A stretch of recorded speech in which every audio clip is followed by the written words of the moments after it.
Querida iglesia del Señor, Dios les bendiga. Vamos a ponernos en los pies. Vamos a orar al Señor.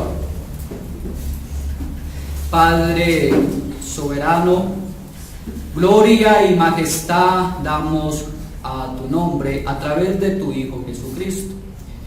Para implorarte, bendito Dios, que bendigas de forma especial no solo el mensaje de hoy, sino también esta nueva serie que iniciaremos, que sea de gran bendición para tu pueblo, su edificación y sobre todo, Padre amado, de que realmente cada sermón abunde la palabra de tu Hijo Jesucristo.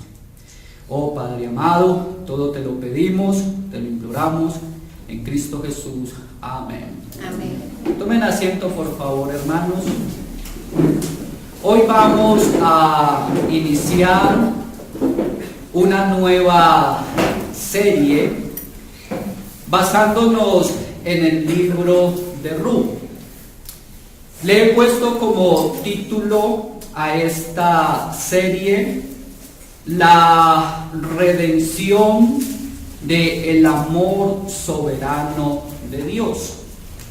La redención del amor soberano de Dios.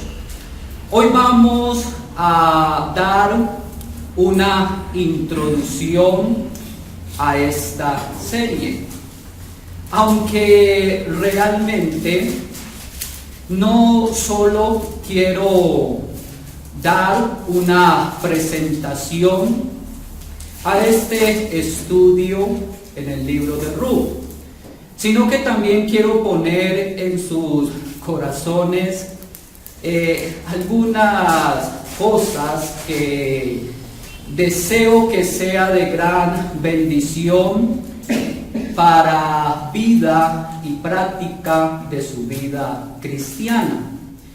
Pero también quiero exhortarles a la diligencia de escuchar esta serie de mensajes, ya de que cuando se hace una serie expositiva de un libro de la Biblia, especialmente de este libro de Ruth, se va desarrollando de forma atractiva como una telenovela, por lo cual la pérdida de cada sermón sería una pérdida de un eslabón valioso que une la cadena de esta historia. De hecho, el libro de Ruth es una narración de un amor que se consuma en un matrimonio, donde los personajes son reales. El varón se llama Booz y la mujer se llama Ruth.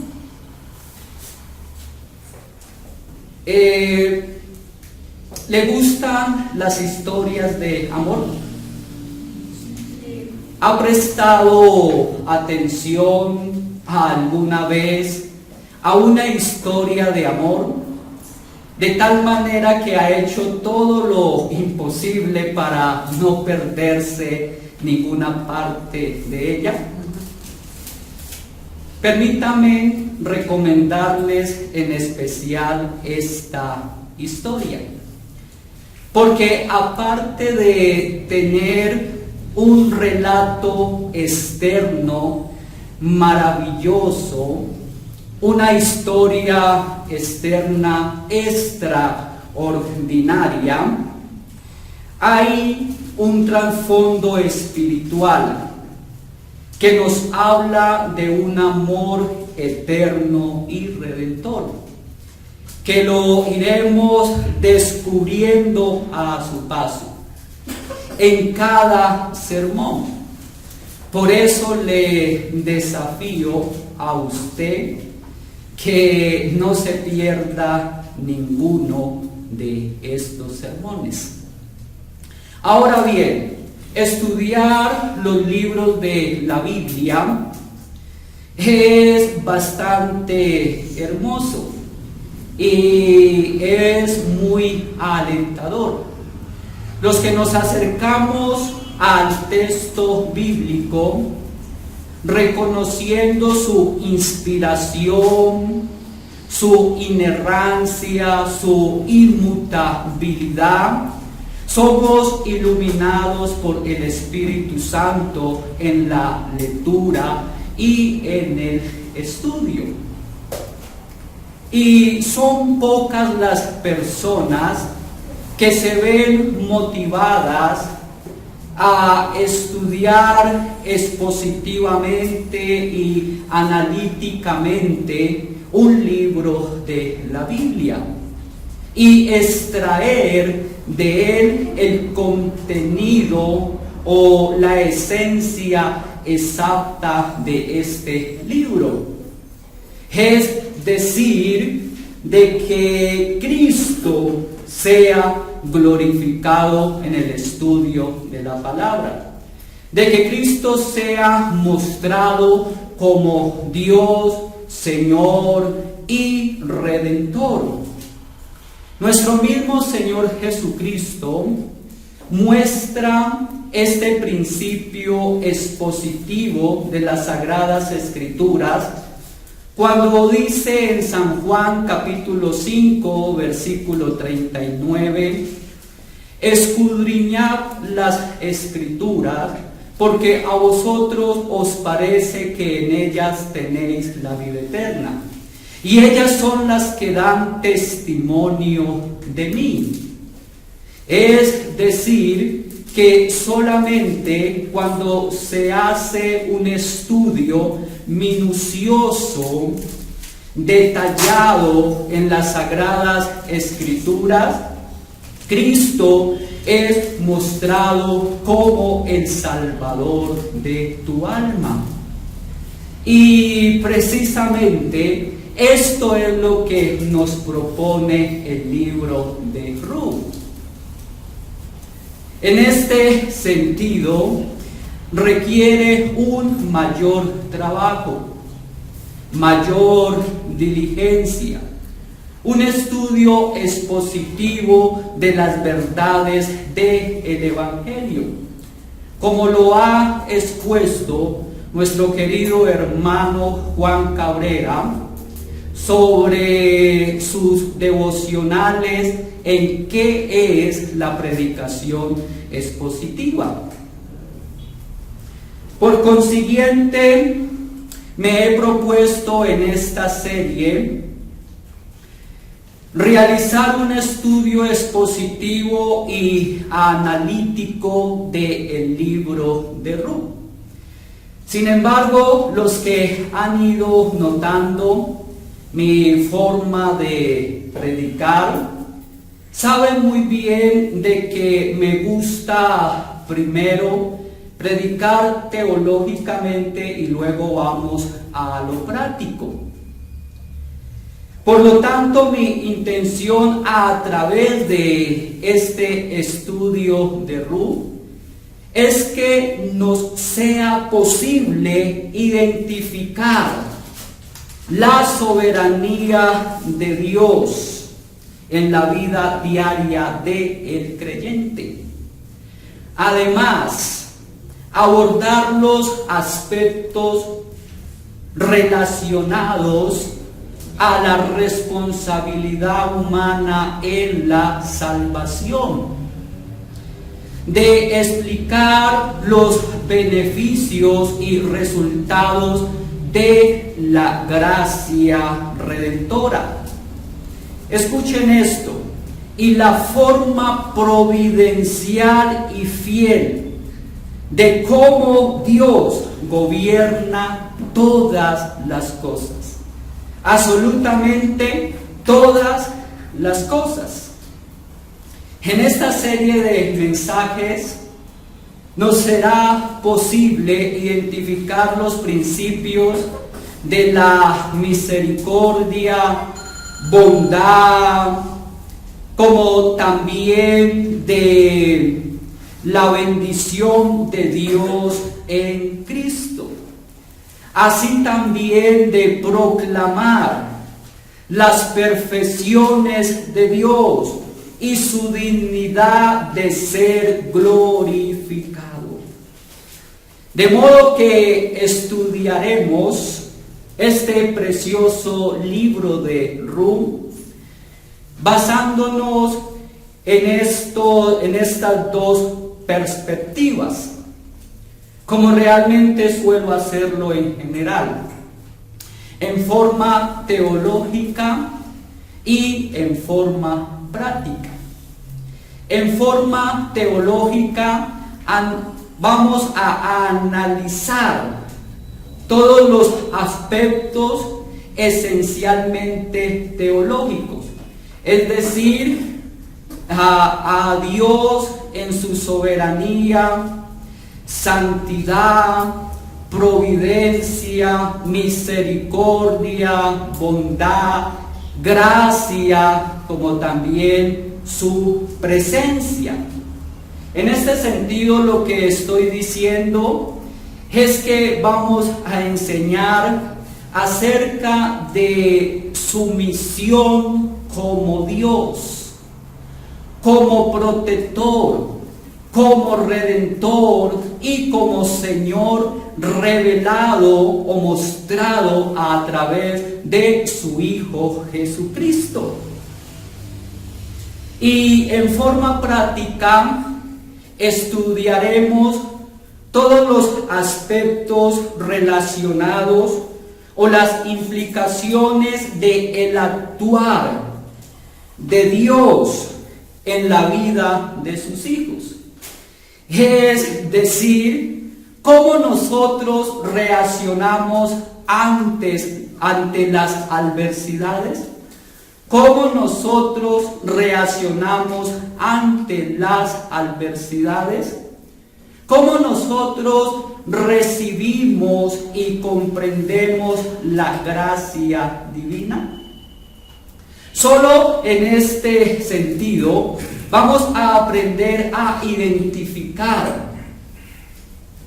Vamos a aprender a identificar en este libro de Ruth las personas centrales, las promesas, las leyes, los fracasos, las malas decisiones y las acciones soberanas de Dios en nuestra vida cotidiana. Pero en este estudio bíblico, nunca pierdan de vista al Señor Jesucristo. ¿Lo escucharon?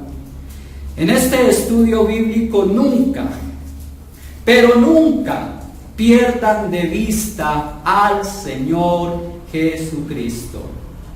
Porque este libro de Ruth, en su narración de esta historia, con todos sus personajes, sus símbolos, sus leyes, la vida del pueblo de Israel, su escatología, es decir, las señales futuras, etc., debemos de centrarla en el lugar bíblico.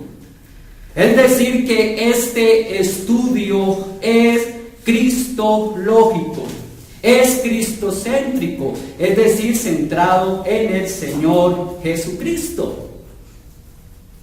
Lo que trato de indicarles es que el escrito de este libro no es simplemente una narración de sufrimiento y después de un amor que es consumado en matrimonio. de una historia que narra un inicio de fracaso y después termina en triunfo, sino que según lo que aquí podemos comprender es que es algo que gira en torno a la obra redentora de nuestro Señor Jesucristo. Cualquier cosa que nosotros podamos aprender acerca de Dios y de nuestra vida cristiana a través de este libro de Ruth, ustedes pueden notar, ¿sí?, o ustedes lo van a notar, de que gira en torno a nuestro Señor Jesucristo. Porque Dios no tiene ningún asunto fuera de su Hijo Jesús. Y no hay vida cristiana fuera de Él, ¿sí?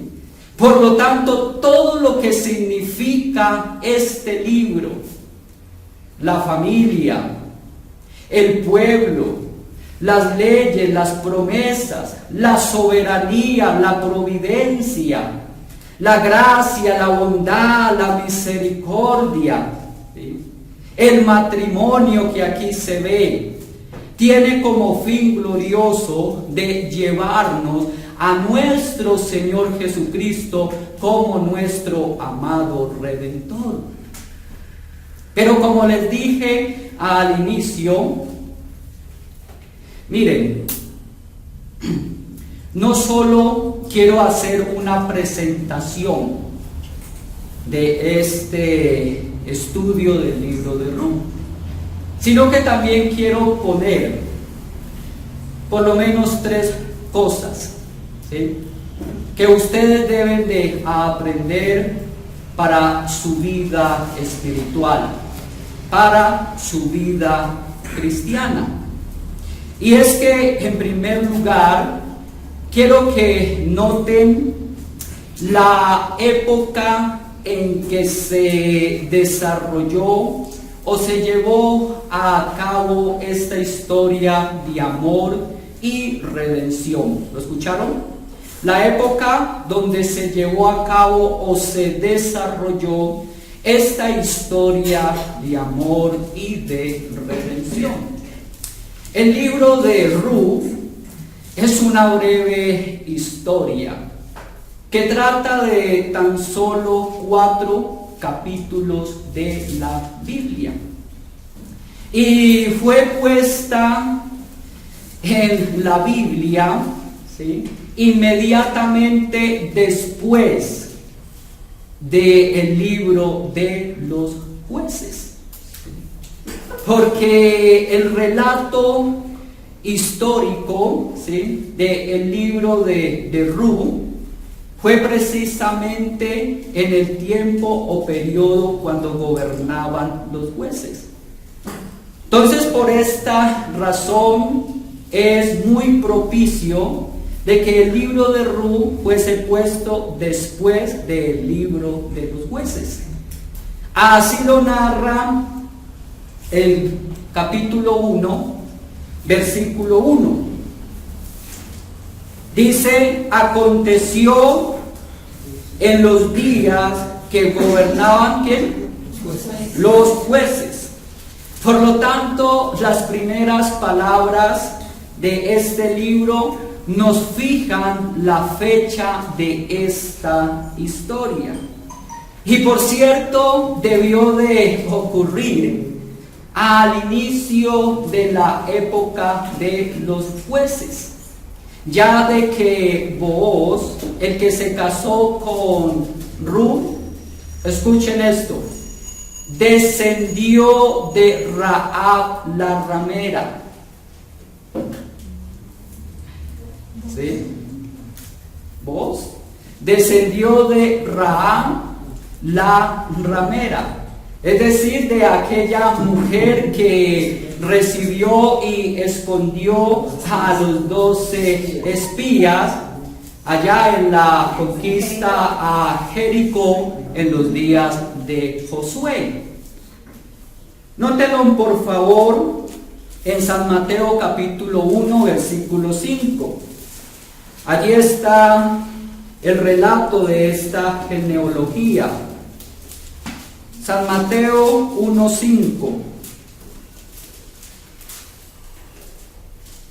¿Están allí?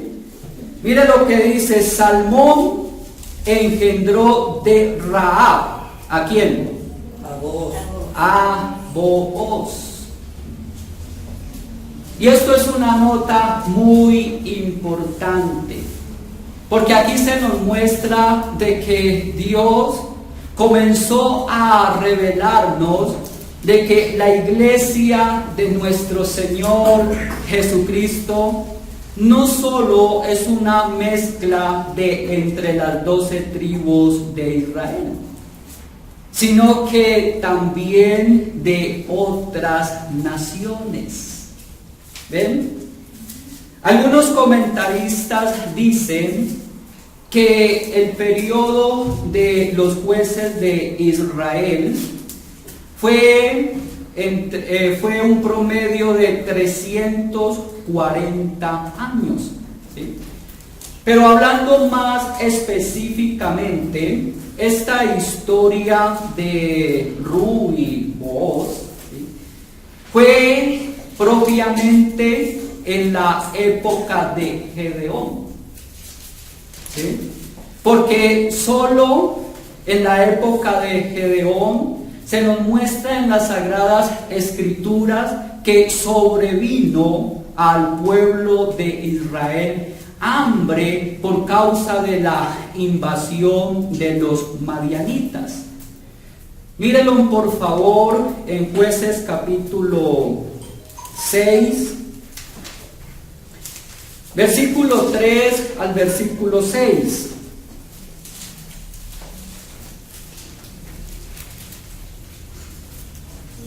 ¿Están allí? Dice: pues sucedía que cuando Israel había sembrado, subían los madianitas y amalecitas y los hijos del oriente contra ellos.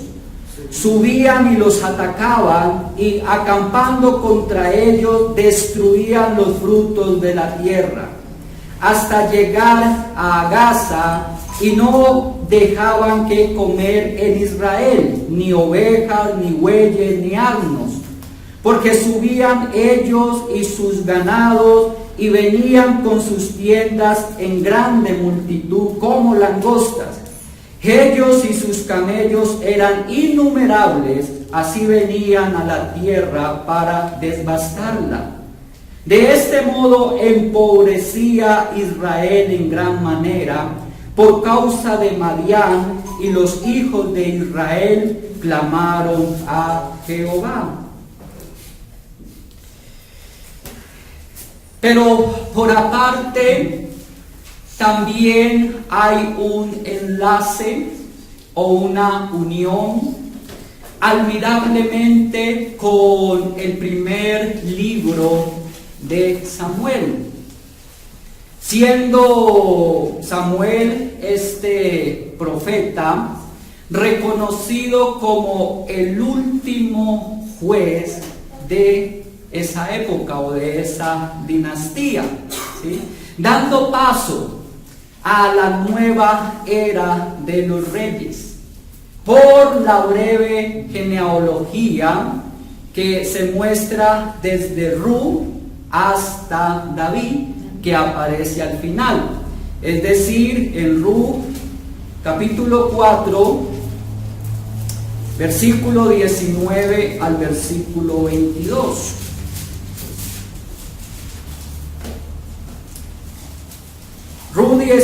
Ru capítulo 4, verso 19 al 22 dice: Hezrón engendró a Ram, y Ram engendró a Aminadab. Aminadab engendró a Naasón, y Naasón engendró a Salmón. Salmón engendró a Booz, y Booz engendró a Obed. Obed engendró a Isaí, e Isaí engendró a David. En segundo lugar, el libro de Ru trata de la emigración de una familia por causa del hambre de Belén a Moab.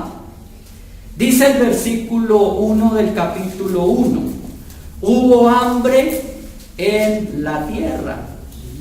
Otras versiones lo traducen más apropiadamente diciendo o dando a entender que hubo hambre solo en la tierra de Canaán.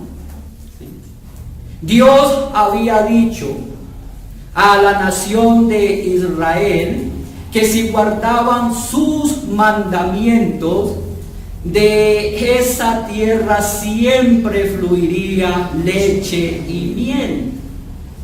Pero era obvio que el hambre había llegado porque Dios había castigado a Israel, ¿sí?, por causa de sus pecados. De alguna manera lo da a entender Levítico capítulo 26, versículo 20 y versículo 21. Levítico 26, verso 20 y verso 21. Dice: vuestra fuerza se consumirá en vano, porque vuestra tierra no dará su producto, y los árboles de la tierra no darán su fruto. Si anduviereis conmigo en oposición y no me quisieres oír, yo añadiré sobre vosotros 7 veces más plagas según vuestros pecados. La tierra de Canaán era la tierra de reposo, pero no había alimento allí, ni siquiera en Belén, que significa la casa del pan, en honor o en honra, ¿sí?, a que allí nacería el pan de vida. Esto es nuestro Señor Jesucristo. Pero esta tierra, que era una tierra de abundancia, una tierra fértil, se tornaba estéril para correctivo y freno de la lujuria y vana ostentación de un pueblo rebelde.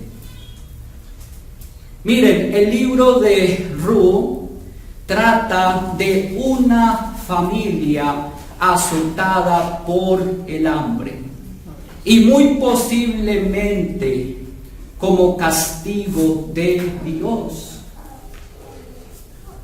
El versículo 2 del capítulo 1 nos dice que el padre de esta familia se llamaba Elimelech y su esposa o mujer llamaba Noemí.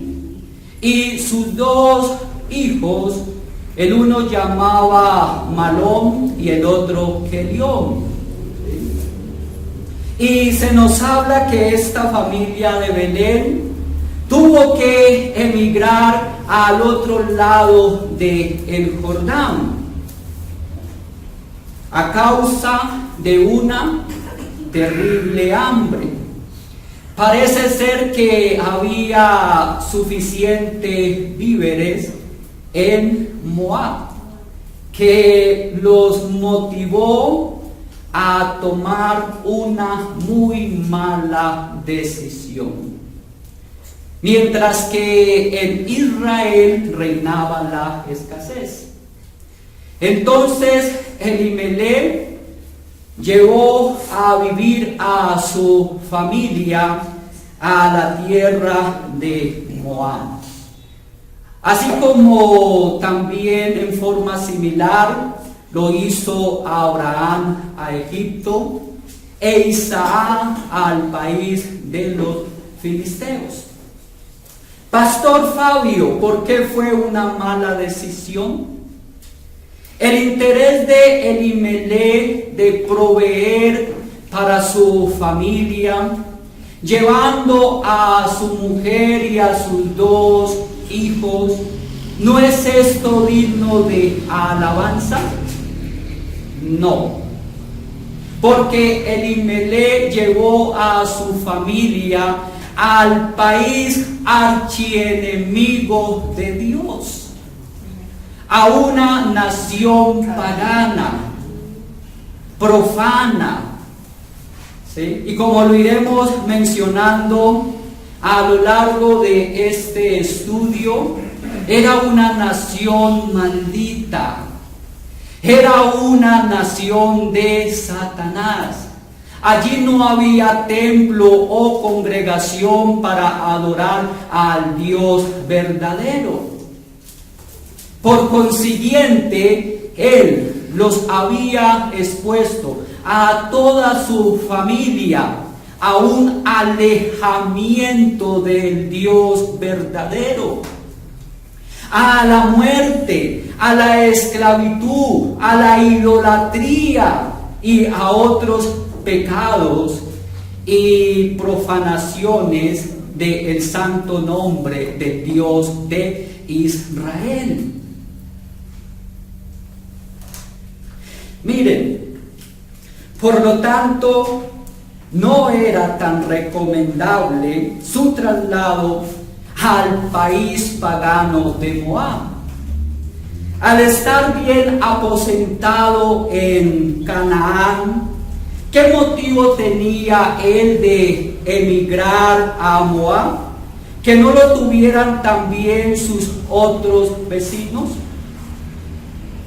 E igual que muchos de sus paisanos, si se hubiese contentado con la escasez de provisiones y hubiese tenido una esperanza de mejores días, no hubiera o no hubiese, ¿sí?, deshonrado a Dios con su impaciencia, ni habría debilitado la fe de sus hermanos con su mal ejemplo.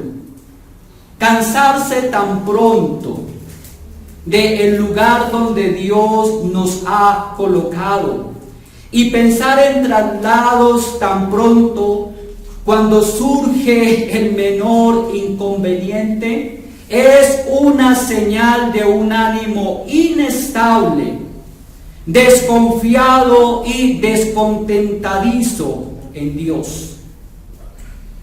Y si tenía que trasladarse, ¿por qué al país de Moab?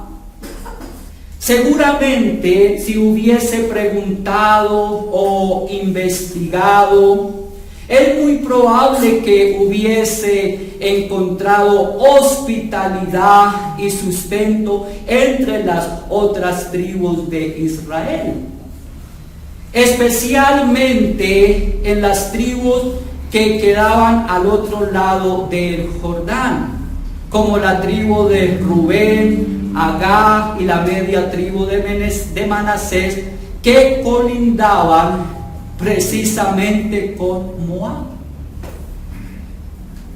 ¿Piensas mudarte a una ciudad lejana o a un país lejano por causa de escasez? Mi consejo es que primero investigues, pregunte si allí hay un lugar de adoración al Dios verdadero. Miren, tú como padre, tú como madre, has reflexionado, has meditado a dónde estás conduciendo a tu familia. ¿Te has hecho esta pregunta? ¿No será que tal vez los está llevando al alejamiento del Dios verdadero? Porque permítanme decirles de que es mejor estar en escasez económica, pero lleno de Dios, que estar en cierto lugar lleno de abundancia económica, pero escaso del Dios verdadero. Miren, aparte de eso, esta mala decisión trajo otro terrible pecado a la familia, que fue el casamiento de sus dos hijos con mujeres moabitas. Cualquier predicador serio, honesto, está de acuerdo conmigo de que no le era lícito a un israelita tomar mujer para sí de otras naciones. Por favor, miren lo que dice Deuteronomio 7, del 1 al 14. Deuteronomio 7, del 1 al 4, perdón.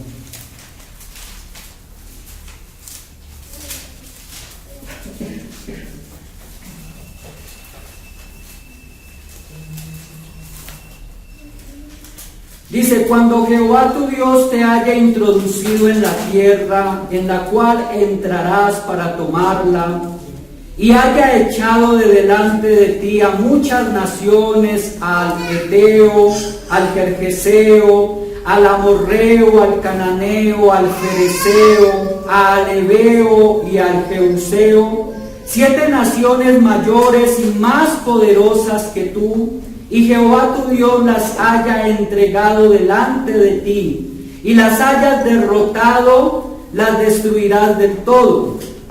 No harás con ellas alianza, ni tendrás de ellas misericordia. Y noten el verso 3. Y no emparentarás con ellas, no darás tu hija a su hijo, ni tomarás a su hija para tu hijo, porque desviará a tu hijo de en pos de mí, y servirán a dioses ajenos, y el furor de Jehová se encenderá sobre vosotros, y te destruirá pronto. Aunque el Dios soberano toma nuestras malas decisiones o pecados, también para el cumplimiento de su propósito, porque sin esta mala decisión pues no se hubiese podido llevar a cabo el matrimonio entre Booz y Ruth.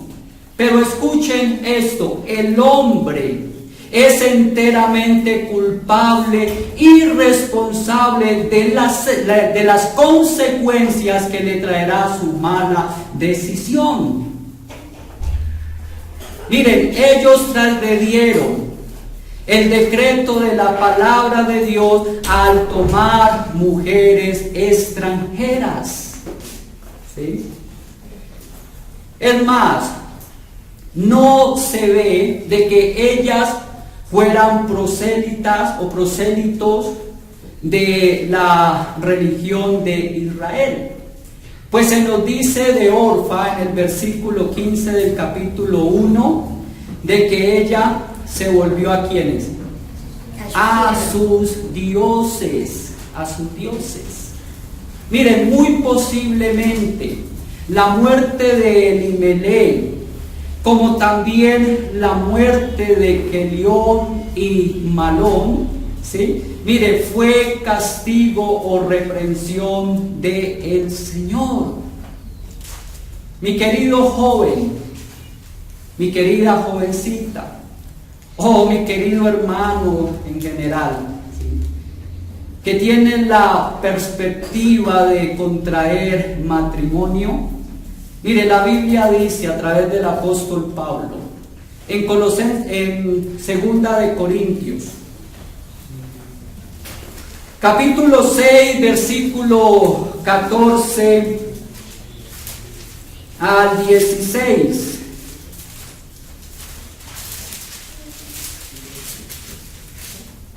Segunda de Corintios 6, 14 al 16 dice: no os unáis en yugo desigual con los incrédulos, porque ¿qué compañerismo tiene la justicia con la injusticia?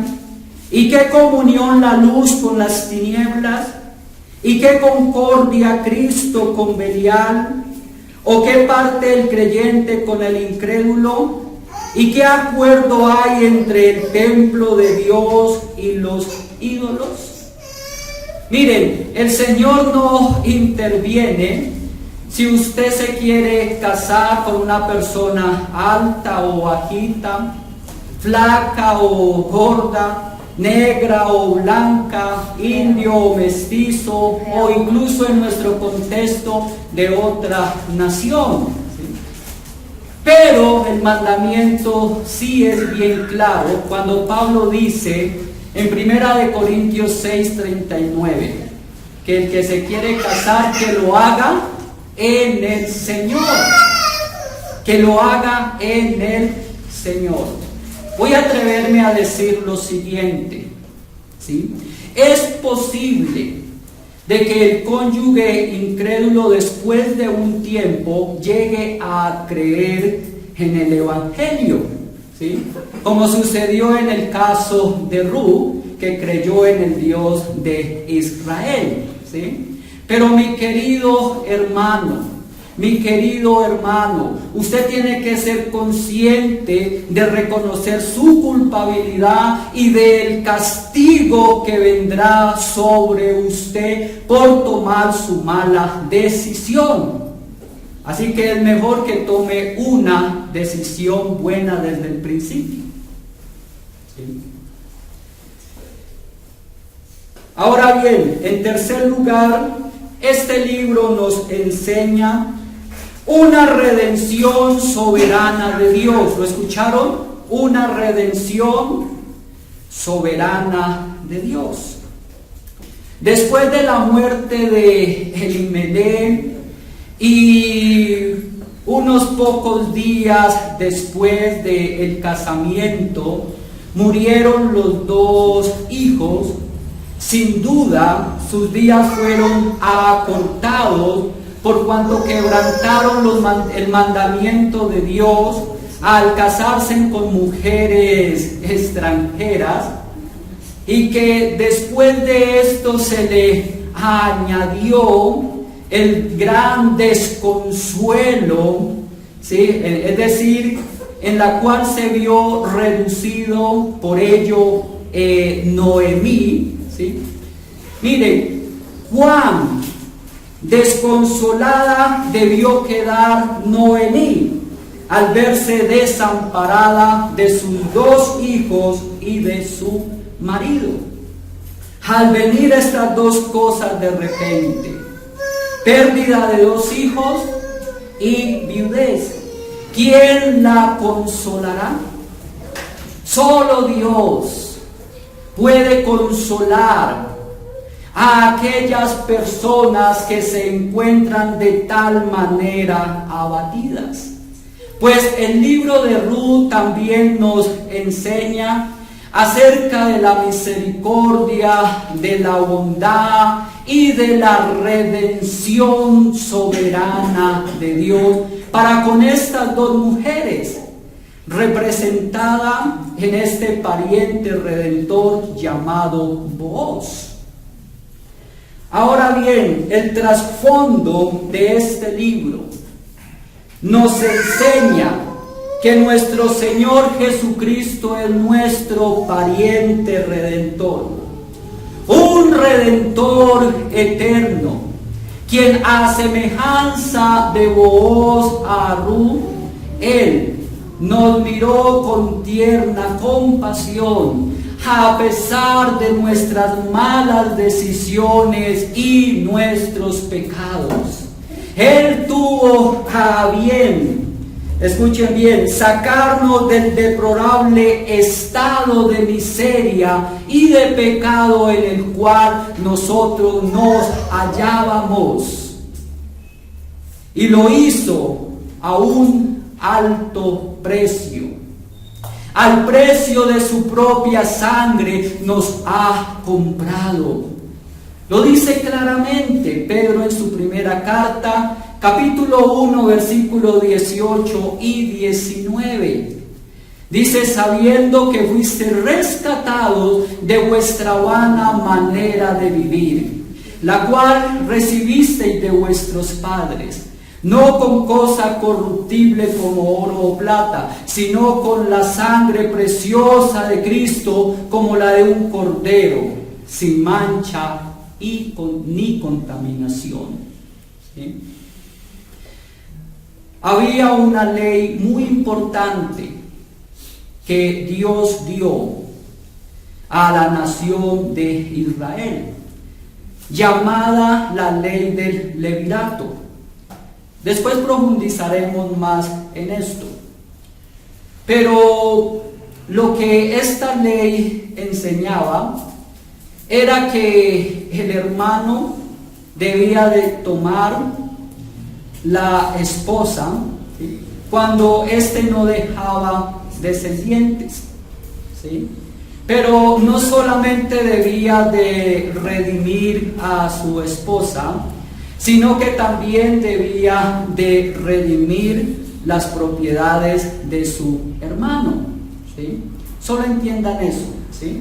Lo que quiero indicarles es que la redención de Booz consistía no solo en redimir a Noemí y a Ruth, sino que también debía de redimir las tierras de los difuntos. Asimismo, nuestro Señor Jesucristo no solo nos ha redimido a nosotros, sino que también ha comprado nuestra herencia eterna, la cual estaba hipotecada por el pecado y estaba puesta en las manos de la justicia divina. Miren, algo de que nada ni nadie podría rescatarlo jamás, jamás. El libro de Ruth no se refiere a milagros, guerras ni revoluciones, sino de dos mujeres que son objetos de la soberanía de Dios. Noemí en sus sufrimientos y después en su consuelo. Ruth en su conversión a la fe de Israel y después su promoción a figurar en la genealogía del Mesías príncipe prometido. Esto es de el Señor Jesucristo. Ahora bien, el propósito de este libro de Ruth, en primer lugar, es mostrar la admirable, escuchen bien, admirable soberanía de Dios, en que la providencia de Dios dirige maestralmente, ¿sí?, hasta el menor detalle de nuestra vida, ¿sí? Por lo tanto, lo admirable de este libro no es el relato externo histórico o historia de este libro, es decir, de Ruth, Noemí, ni es el casamiento admirable entre Ruth y Booz, ¿sí?, sino lo admirable está en el autor divino. ¿Lo escuchan bien? En el autor divino que se encuentra detrás de las cortinas, dirigiendo esta historia a través de su soberanía absoluta. Y aquí es donde quiero llamarles la atención a que pongan sus ojos llenos de admiración. Y en segundo lugar, pero no menos importante que la primera, el significado que hay escondido en esta escena de amor y consumación del matrimonio entre Booz y Ruth, que es al saber el amor redentor que nos lleva a Cristo. La unión matrimonial entre Cristo y la iglesia. Ahora bien, un dato importante es que el libro nos muestra que Cristo es descendiente de Booz y Ruth. Miren, la parte final de este libro, Ruth nos da una breve genealogía del Señor Jesús, ya que Cristo es descendiente de David. ¿Se acuerdan que ya lo leímos? ¿Sí? Pero también Mateo capítulo 1, versículos 5 y 6 y versículo 16 lo deja más claro. Vamos a leerlo, por favor. Ya vamos a acabar el mensaje. Mateo 1, versículo 1, luego versículos 5 y 6 y versículo 16. Dice: libro de la genealogía de Jesucristo, hijo de David, hijo de Abraham. Para dejar bien claro de que se está hablando de la genealogía de Jesús. Verso 5. Salmón engendró de Rahab a Booz, Booz engendró de Ruth a Obed, y Obed a Isaí. Isaí engendró al rey David. Miren, ¿sí? Ahora vayan al verso 16, que dice: y Jacob engendró a José, marido de María, de la cual nació Jesús, llamado el Cristo. ¿Qué significa esto? ¿Qué significa esto? Mire, la conversión de Ruth, y de hecho al venir Booz de Rahab, la ramera, que también era una gentil, y su inclusión entre la descendencia del Señor Jesús, allí se está proclamando un llamamiento de gracia, de salvación para los gentiles, ¿sí?, que son invitados a entrar a la comunión de nuestro Señor Jesucristo. Miren, no se dejen atormentar cuando se encuentren a un judío ortodoxo o a un judío mesiánico que les va a decir: si usted no es de la descendencia de judía, usted no va a ser salvo. No se dejen atormentar por esto, ¿no? Hay una gracia soberana, amplia de parte de Dios, que si bien es tanto para los judíos, pero también para nosotros los gentiles. En resumidas palabras, en el capítulo 1 vemos la aflicción de Noemí y Ruth por la muerte de sus parientes.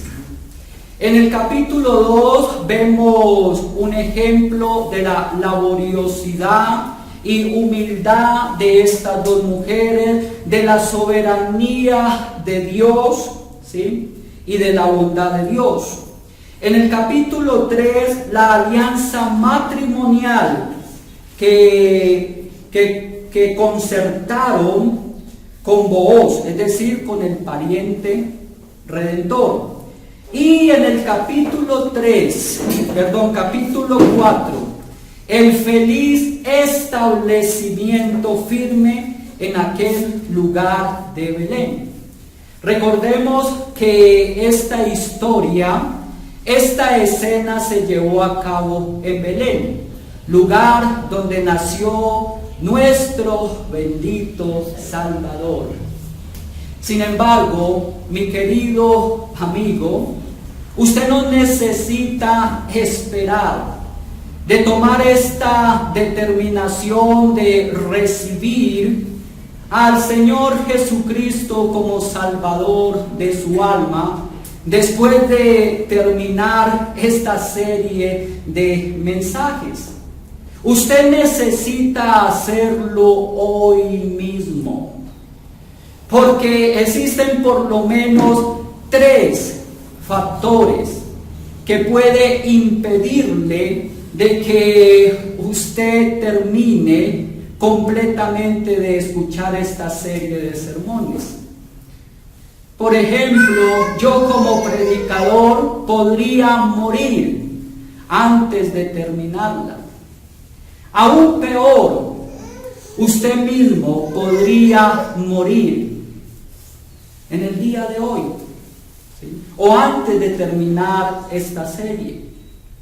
O quizás hoy mismo el Señor Jesucristo retornaría en su segunda venida para juzgarle por sus pecados.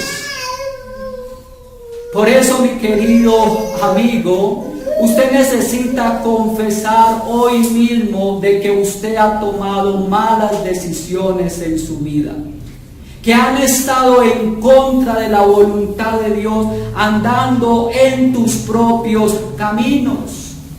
Oh, mi querido amigo, usted necesita entrar hoy mismo a una relación matrimonial con el Booz celestial, para que Cristo le salve de sus pecados, sea usted librado de la condenación eterna, y así pueda estar eternamente como su esposa en la patria celestial.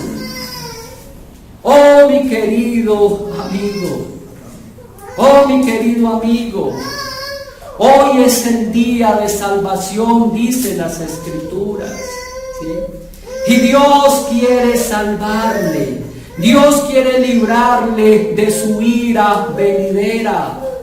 Por lo tanto, mi querido amigo, es necesario que hoy mismo usted confiese sus pecados y haya un arrepentimiento genuino delante del bendito Cristo. Oh, mi querido amigo, esto es glorioso y precioso, ya que esta relación matrimonial trata de un pacto eterno, sin posibilidad de un divorcio en el reino de los cielos. Así le salvará la gracia de Dios. Usted tendrá una relación matrimonial con Cristo. Amigo, ¿no es esto maravilloso? Claro que sí, que es maravilloso. Padre amado, santo y glorioso es tu nombre.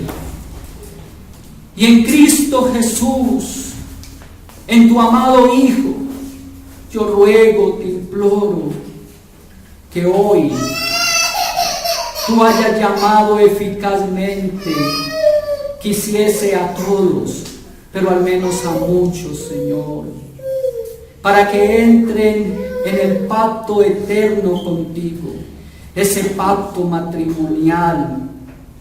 Oh Dios amado, y sálvales, Señor, sálvales, en Cristo Jesús. Amén.